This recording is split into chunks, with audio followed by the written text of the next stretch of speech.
Hi everybody. Today we're going to read part of The Adventures of Buster Bear by Thornton W. Burgess.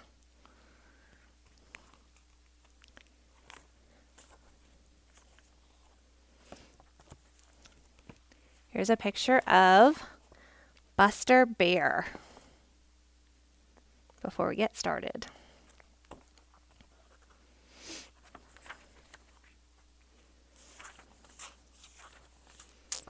Now, this is just part of a series of books, so if you're interested in the rest of them, I can let you know where to find them. But this is one of my kids' favorite series, so this is why I chose this one. Chapter 1, Buster Bear Goes Fishing. Buster Bear yawned as he lay on his comfortable bed of leaves and watched the first early morning sunbeams creeping through the green forest to chase out the black shadows. Once more he yawned and slowly got to his feet and shook himself. Then he walked over to a big pine tree, stood up on his hind legs, reached as high up on the trunk of the tree as he could, and scratched the bark with his great claws. After that he yawned until it seemed as if his jaws could crack, and then sat down to think what he wanted for breakfast. While he sat there, trying to make up his mind what would taste best, he was listening to the sounds that told of the waking of all the little people who lived in the green forest. He heard Sammy Jay way off in the distance, screaming, "Thief! Thief!" and grinned. "I wonder," thought Buster, "if someone has stolen Sammy's breakfast, or if he has stolen the breakfast of someone else. Probably he is the thief himself." He heard Chatterer the Red Squirrel scolding as fast as he could make his tongue go, and working himself into a terrible rage. Must be that Chatterer got out of bed the wrong way this morning, he thought. He heard Blacky the Crow cawing at the top of his lungs, and he knew by the sound that Blacky was getting into mischief of some kind. He heard the sweet voices of happy little singers, and they were good to hear. But most of all, he listened to a merry, low, silvery laugh that never stopped but went on, until he just felt as if he must laugh too. It was the voice of the Laughing Brook. And as Buster listened, it suddenly came to him just what he wanted for breakfast. "I'm going fishing," said he, in his deep, grumbly-rumbly voice, to no one in particular. "Yes, sir, I'm going fishing. I want some fat trout for my breakfast." He shuffled along over the Laughing Brook and straight to a little pool of which he knew, and as he drew near, he took the greatest care not to make the teeniest, weeniest bit of noise. Now it just happened that early as he was, someone was before Buster Bear. When he came in sight of the little pool, who should he see but another fisherman there, who had already caught a fine, fat trout. Who was it? Why, little Otter Joe, to be sure. He was just climbing up the bank with the fat trout in his mouth. Buster Bear's own mouth watered as he saw it. Little Joe sat down on the bank and prepared to enjoy his breakfast. He hadn't seen Buster Bear, and he didn't know that he or anyone else was anywhere near. Buster Bear tiptoed up very softly until he was right behind little Otter. "Woof, woof," he said in his deepest, most grumbly-rumbly voice. "That's a very fine-looking trout. I wouldn't mind if I had it myself." Little Joe Otter gave a frightened squeal, and without even turning to see who was speaking, dropped his fish and dived headfirst into the Laughing Brook. Buster Bear sprang forward and with one of his big paws caught the fat trout just as it was slipping back into the water. "Here's your trout, Mr. Otter," he said, as Little Joe put his head out of the water to see who had frightened him so. "Come and get it." But Little Joe wouldn't. The fact is, he was afraid to. He snarled at Buster Bear and called him a thief and everything bad he could think of. Buster didn't seem to mind. He chuckled. as if he thought it was a great joke, and repeated his invitation to Little Joe to come and get his fish. But Little Joe just turned his back and went off down the Laughing Brook in a great rage. "It's too bad to waste such a fine fish," said Buster thoughtfully. "I wonder what I'd better do with it." And while he was wondering, he ate it all up. Then he started down the Laughing Brook to try to catch them for himself. There's Buster and Little Joe Otter. Little Joe Otter gets even with Buster Bear, Chapter 2. Little Joe Otter was in a terrible rage. It was a bad beginning for a beautiful day, and Little Joe knew it. But who wouldn't be in a rage if his breakfast was taken from him just as he was about to eat it? Anyway, that is what Little Joe told Billy Mink. Perhaps he didn't tell it quite exactly as it was, but you know he was very badly frightened at the time. "I was sitting on the bank of the Laughing Brook, beside one of the little pools," he told Billy Mink, "and was just going to eat a fat trout I had caught, when who should come along but that great big bully, Buster Bear. He took that fat trout away from me and ate it just as if it belonged to him. I hate him. If I live long enough, I'm going to get even with him." Of course, that wasn't nice talk, and anything but a nice spirit.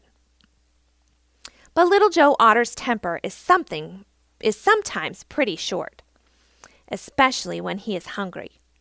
And this time, he had no breakfast, you know. Buster Bear hadn't actually taken the fish away from Little Joe, but looking at the matter as Little Joe did, it amounted to the same thing. You see, Buster knew perfectly well, when he invited Little Joe to come back and get it, that Little Joe wouldn't dare to do anything of the kind. "Where is he now?" asked Billy Mink. "He's somewhere up the Laughing Brook. I wish he'd fall in and get drowned," snapped Little Joe. Billy Mink just had to laugh. The idea of great big Buster Bear getting drowned in the Laughing Brook was too funny. There wasn't water enough in it anywhere except down in the Smiling Pool. And that was on the Green Meadows, where Buster Bear had never been known to go. "Let's go see what he's doing," said Billy Mink. At first, Little Joe didn't want to, but at last his curiosity got the better of his fear, and he agreed. So the two little brown-coated scamps turned down the Laughing Brook, taking the greatest care to keep out of sight themselves. They had gone only a little way when Billy Mink whispered, "Shh, there he is." Sure enough, there was Buster Bear, sitting close beside a little pool and looking into it very intently. "What's he doing?" asked Little Joe Otter, as Buster Bear sat for the longest time without moving. Just then, one of Buster's big paws went into the water as quick as a flash and scooped out a trout that had ventured too near. "He's fishing!" exclaimed Billy Mink. And that is just what Buster Bear was doing. And it was very plain to see that he was having great fun. When he had eaten the trout he had caught, he moved along to the next little pool. "They are our fish," said Little Joe fiercely. "He has no business catching our fish." "I don't see how we're going to stop him," said Billy Mink. "I do," cried Little Joe, into whose head an idea had just popped. "I'm going to drive all the fish out of the little pools and muddy the water all up. Then we'll see how many fish he will get. Just you watch me get even with Buster Bear." Little Joe slipped swiftly into the water and swam straight to the little pool that Buster Bear would try next. He frightened the fish so they fled in every direction. Then he stirred up the mud until the water was so dirty that Buster couldn't have seen a fish right under his nose. He did the same thing in the next pool and the next. Buster Bear's fishing was spoiled for that day. Chapter 3. Buster Bear is greatly puzzled. Buster Bear hadn't enjoyed himself so much since he came to the Green Forest to live. His fun began when he surprised Little Joe Otter on the bank of a little pool in the Laughing Brook, and Little Joe was so frightened that he dropped a fat trout he had just caught. It had seemed like a great joke to Buster Bear, and he had chuckled over it all the time he was eating the fat trout. When he had finished it, he started on to do some fishing himself. Presently he came to another little pool. He stole up to it very, very softly, so as not to frighten the fish. Then he sat down close to the edge of it and didn't move. Buster learned a long time ago that a fisherman must be patient, unless, like Little Joe Otter, he is just as much at home in the water as the fish themselves, and can swim fast enough to catch them by chasing them. So he didn't move so much as an eyelash. He was so still that he looked almost like a stump of an old tree. Perhaps that is what the fish thought he was, for pretty soon 2 or 3 swam right up in close to where he was sitting. Now, Buster Bear may be big and clumsy looking, but there isn't anything that can move much quicker than one of those big paws of his when he wants it to. One of them moved now, and quicker than a wink, had scooped up one of those foolish fish out onto the bank. Buster's little eyes twinkled, and he smacked his lips as he moved on to the next little pool, for he knew that it was of no use to stay longer at the first one. The fish were so frightened that they wouldn't come back for a long, long time. At the next little pool, the same thing happened. But by this time, Buster Bear was in fine spirits. It was fun to catch the fish, and it was still more fun to eat them. What finer breakfast could anyone have than fresh caught trout? No wonder he felt good, but it takes more than 3 trout to fill a Buster Bear's stomach. So he kept on to the next little pool. But this little pool, instead of being beautiful and clear so that Buster could see right to the bottom of it, and so tell if there were any fish there, was so muddy that he couldn't see into it at all. It looked as if someone had just stirred up all the mud at the bottom. "Huh," said Buster Bear. "It's of no use to try and fish here. I would just waste my time.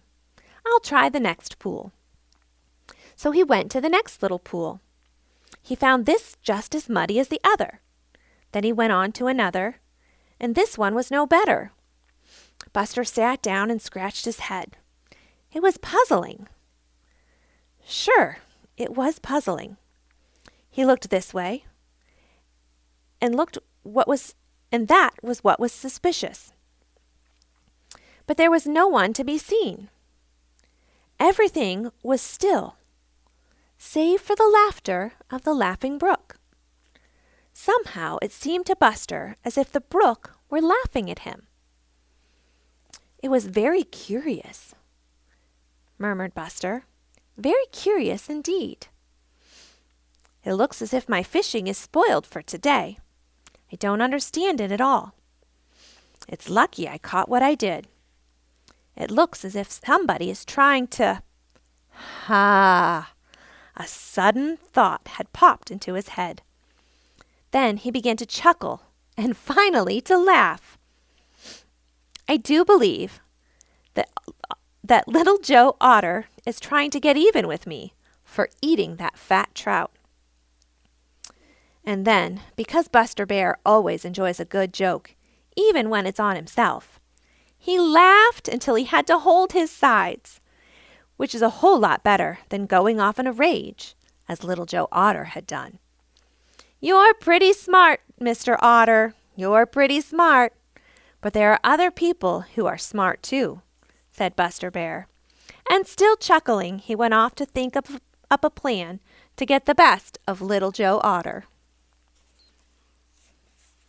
We're going to stop at chapter 4 for today. So you'll have to come back next week to find out what happens with Mr. Otter and Buster Bear.